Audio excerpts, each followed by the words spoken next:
श्रीमद् भागवत महापुराण पंचम स्कंद अध्याय 16। श्रीमद् भागवत महापुराण पंचम स्कंद षोडश अध्याय। भुवन कोश का वर्णन। राजा परीक्षित ने कहा, मुनिवर, जहाँ तक सूर्य का प्रकाश है और जहाँ तक तारागण के सहित चंद्रदेव दीख पड़ते हैं, वहाँ तक आपने भूमंडल का विस्तार बतलाया है। उसमें भी आपने बतलाया कि महाराज प्रियव्रत के रथ के पहियों की 7 लीकों से 7 समुद्र बन गए थे, जिनके कारण इस भूमंडल में 7 द्वीपों का विभाग हुआ। अतः भगवन, अब मैं इन सब का परिमाण और लक्षणों के सहित पूरा विवरण जानना चाहता हूँ, क्योंकि जो मन भगवान के इस गुणमय स्थूल विग्रह में लग सकता है, उसी का उनके वासुदेव संज्ञक स्वयं प्रकाश निर्गुण ब्रह्म रूप सूक्ष्मतम स्वरूप में भी लगना संभव है। अतः गुरुवर, इस विषय का विशद रूप से वर्णन करने की कृपा कीजिए। श्री शुकदेव जी कहते हैं, महाराज, भगवान की माया के गुणों का इतना विस्तार है कि यदि कोई पुरुष देवताओं के समान आयु पाले तो भी मन या वाणी से इसका अंत नहीं पा सकता। इसलिए हम नाम, रूप, परिमाण और लक्षणों के द्वारा मुख्य मुख्य बातों को लेकर ही इस भूमंडल की विशेषताओं का वर्णन करेंगे। यह जम्बू द्वीप, जिसमें हम रहते हैं, भूमंडल रूप कमल के कोश स्थानीय जो 7 द्वीप हैं, उनमें सबसे भीतर का कोश है। इसका विस्तार 1 लाख योजन है और यह कमल पत्र के समान गोलाकार है। इसमें 9 हजार योजन विस्तार वाले 9 वर्ष हैं, जो इनकी सीमाओं का विभाग करने वाले 8 पर्वतों से बंटे हुए हैं।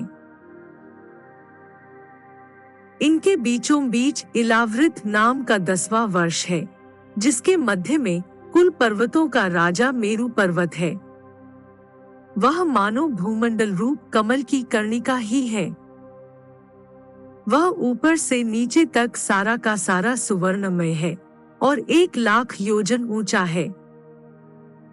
उसका विस्तार शिखर पर 32,000 और तलैटी में 16,000 योजन है तथा 16,000 योजन ही वह भूमि के भीतर घुसा हुआ है, अर्थात भूमि के बाहर उसकी ऊंचाई 84,000 योजन है। इलावृत वर्ष के उत्तर में क्रमशः नील, श्वेत और श्रृंगवान नाम के 3 पर्वत हैं, जो रमेक, हिरण्मय और कुरु नाम के वर्षों की सीमा बांधते हैं। वे पूर्व से पश्चिम तक खारे पानी के समुद्र तक फैले हुए हैं। उनमें से प्रत्येक की चौड़ाई 2000 योजन है तथा लंबाई में पहले की अपेक्षा पिछला क्रमशः दशमांश से कुछ अधिक कम है। चौड़ाई और ऊंचाई तो सभी की समान है। इसी प्रकार इलावृत के दक्षिण की ओर एक के बाद एक निषद, हिमकूट और हिमालय नाम के 3 पर्वत हैं। नीलादि पर्वतों के समान ये भी पूर्व पश्चिम की ओर फैले हुए हैं और 10-10 हजार योजन ऊंचे हैं। इनसे क्रमशः हरिवर्ष, किमपुरुष और भारतवर्ष की सीमाओं का विभाग होता है। इलावृत के पूर्व और पश्चिम की ओर उत्तर में नील पर्वत और दक्षिण में निषद पर्वत तक फैले हुए गंधमादन और माल्यवान नाम के 2 पर्वत हैं। इनकी चौड़ाई 2-2 हजार योजन है और ये भद्राश्व एवं केतुमाल नामक 2 वर्षों की सीमा निश्चित करते हैं। इनके सिवा मंदिर, मेरु मंदिर, सुपार्श्व और कुमुद, ये 4 10-10 हजार योजन ऊंचे और उतने ही चौड़े पर्वत मेरु पर्वत की आधारभूता थूनियों के समान बने हुए हैं। इन चारों के ऊपर इनकी ध्वजाओं के समान क्रमशः आम, जामुन, कदम्ब और बड़ के 4 पेड़ हैं। इनमें से प्रत्येक 1100 योजन ऊंचा है और इतना ही इनकी शाखाओं का विस्तार है। इनकी मोटाई 100 योजन है। भरत श्रेष्ठ, इन पर्वतों पर 4 सरोवर भी हैं, जो क्रमशः दूध, मधु, ईख के रस और मीठे जल से भरे हुए हैं। इनका सेवन करने वाले यक्ष की नरादि उपदेवों को स्वभाव से ही योग सिद्धियां प्राप्त हैं। इन पर क्रमशः नंदन, चैत्ररथ, वैभ्राजक और सर्वतोभद्र नाम के 4 दिव्य उपवन भी हैं। इनमें प्रधान प्रधान देवगण अनेकों सुरसुंदरियों के नायक बनकर साथ साथ विहार करते हैं। उस समय गंधर्वादी उपदेवगण इनकी महिमा का बखान किया करते हैं। मंदराचल की गोद में जो 1100 योजन ऊंचा देवताओं का आम्र वृक्ष है, उससे गिरी शिखर के समान बड़े बड़े और अमृत के समान स्वादिष्ट फल गिरते हैं। वे जब फटते हैं, तब उनसे बड़ा सुगंधित और मीठा लाल लाल रस बहने लगता है। वही अरुणोदा नाम की नदी में परिणत हो जाता है। यह नदी मंदराचल के शिखर से गिरकर अपने जल से इलावृत वर्ष के पूर्वी भाग को सींचती है। श्री पार्वती जी की अनुचरी यक्ष पत्नियां इस जल का सेवन करती हैं। इससे उनके अंगों से ऐसी सुगंध निकलती है कि उन्हें स्पर्श करके बहने वाली वायु उनके चारों ओर 10-10 योजन तक सारे देश को सुगंध से भर देती है। इसी प्रकार जामुन के वृक्ष से हाथी के समान बड़े बड़े प्रायः बिना गुठली के फल गिरते हैं। बहुत ऊंचे से गिरने के कारण वे फट जाते हैं। उनके रस से जम्बू नाम की नदी प्रकट होती है, जो मरुमंदर पर्वत के 10,000 योजन ऊंचे शिखर से गिरकर इलावृत के दक्षिण भूभाग को सींचती है। उस नदी के दोनों किनारों की मिट्टी उस रस से भीगकर जब वायु और सूर्य से संयोग से सूख जाती है, तब वही देवलोक को विभूषित करने वाला जाम्बूनद नाम का सोना बन जाती है। इसे देवता और गंधर्वादी अपनी तरुणी स्त्रियों के सहित मुकुट, कंकण और करधनी आदि आभूषणों के रूप में धारण करते हैं।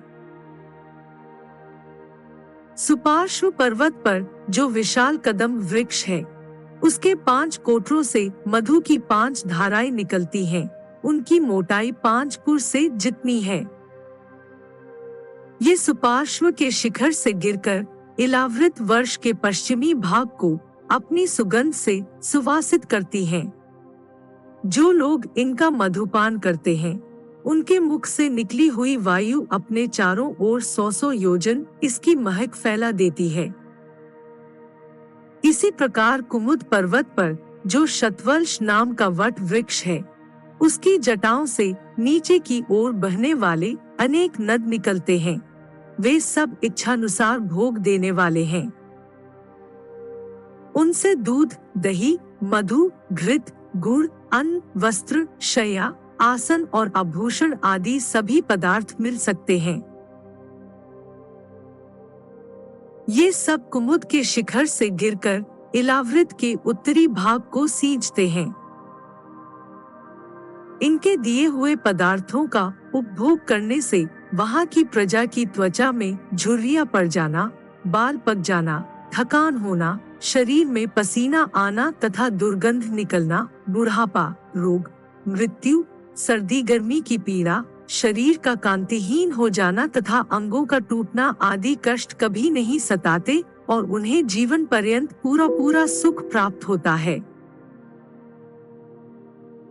राजन, कमल की कर्णिका के चारों ओर जैसे केसर होता है, उसी प्रकार मेरु के मूल देश में उसके चारों ओर कुरंग, कुरर, कुसुम, वैकंक, त्रिकुट, शिशिर, पतंग, रुचक, निषद, शिनीवास, कपिल, शंख, वैदूर्य, जारूधी, हंस, ऋषभ, नाग, कालंजर और नारद आदि 20 पर्वत और हैं।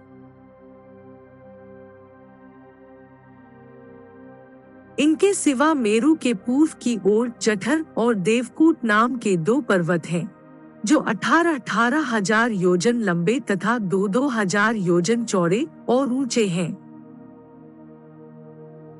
इसी प्रकार पश्चिम की ओर पवन और पारियात्र, दक्षिण की ओर कैलाश और करवीर तथा उत्तर की ओर त्रिशृंग और मकर नाम के पर्वत हैं। इन 8 पहाड़ों से चारों ओर घिरा हुआ सुवर्णगिरि मेरु अग्नि के समान जगमगाता रहता है। कहते हैं, मेरु के शिखर पर बीचों बीच भगवान ब्रह्मा जी की सुवर्णमयी पुरी है, जो आकार में समचौरस तथा करोड़ योजन विस्तार वाली है। उसके नीचे पूर्वादि 8 दिशा और उप दिशाओं में उनके अधिपति इंद्रादि 8 लोकपालों की 8 पुरियां हैं। वे अपने अपने स्वामी के अनुरूप उन्हीं दिशाओं में हैं, तथा परिमाण में ब्रह्मा जी की पुरी से चौथाई हैं।